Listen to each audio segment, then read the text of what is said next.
With the shutdown entering its second month, roughly 800,000 federal employees are now furloughed or working without pay.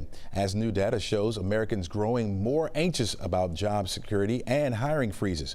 A new CNBC poll shows that just 29% of Americans feel very confident about keeping their jobs, the lowest mark since late 2022. ADP reporting private employers added only 103,000 jobs in October. That's down from 159,000 the month before. And the U.S. Chamber of Commerce warns that the shutdown could affect up to 1.3 million federal contracts, many now facing furloughs or stalled projects. As more workers find themselves in limbo, some are turning to technology for help, using AI tools for reworking their resumes or uncovering new career paths, or even translating federal experience into the private sector for opportunities. Joining us now is Daniel Beecham. He is the CEO and founder of Propagent to talk more about how AI is reshaping the modern job search, especially for those caught in this shutdown, this federal government shutdown. So welcome to the show, first of all, Daniel. Thank you, Chesley. I'm glad to be here. Absolutely. How is AI changing traditional hiring practices for both job seekers and for companies doing the hiring? Absolutely. AI has been integral in the applicant tracking systems, right? So on one hand, you have AI going through each and every one of these applications before a human ever sees it. So up to 75 or more than 75% of these applications don't even get seen by humans. And so on the other hand, we are more empowered by AI tools than we ever were. So the average applicant can rework their entire resume instead of maybe 15, 30 minutes, you can do it in seconds. So the good news is there are thousands of these tools, and the bad news is that there are thousands of these tools to choose from. So you have it's really about finding something that you're comfortable with. So really early on, I recommend going with something that you've already been using, whether that's ChatGPT, Claude, Gemini, or perhaps even Venice AI if you have privacy concerns. All really great tools to start working in that direction.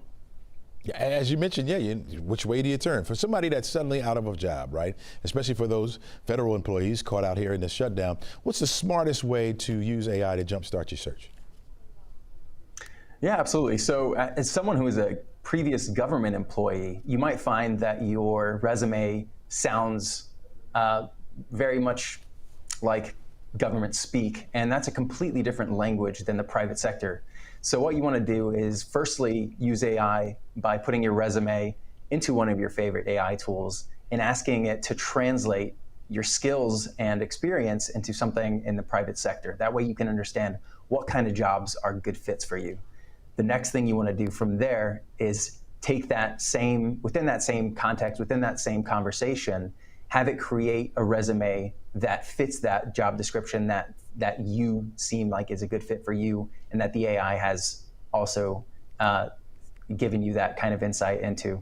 So that's the first kind of two pieces that I would go at if I were a government employee looking for a private sector job. Mm-hmm. Is AI smart enough to, I'm asking this question, is it smart enough to distinguish you from the rest of the pack that would be doing the same thing? So the good news is everyone is not doing this, right? Mm-hmm. So at the moment, yes. And the main concern that you have is getting in front of a human and getting your resume read, right? So if you are that bottom 75% where your keywords are not matching and the context of your content is not matching the job description, you're not going to even get eyes on it. So your main goal is to get eyes on your resume so you can even start having those conversations. Are employers worried about people who use AI, or does that even matter at all?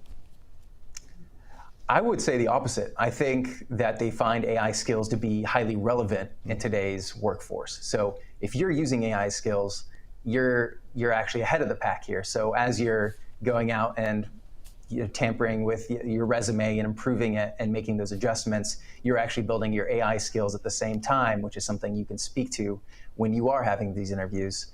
And if you do get to the interview stage, which this is where it gets super exciting, and in my opinion, There's voice modes for ChatGPT and Gemini, which you can have natural language conversations with these agents, and they will interview you. And you can then get interviews as many times as you want, and it will critique you if you ask it to. It will give you summaries of your interview results, and it will give you actionable items that you can then go on and improve on.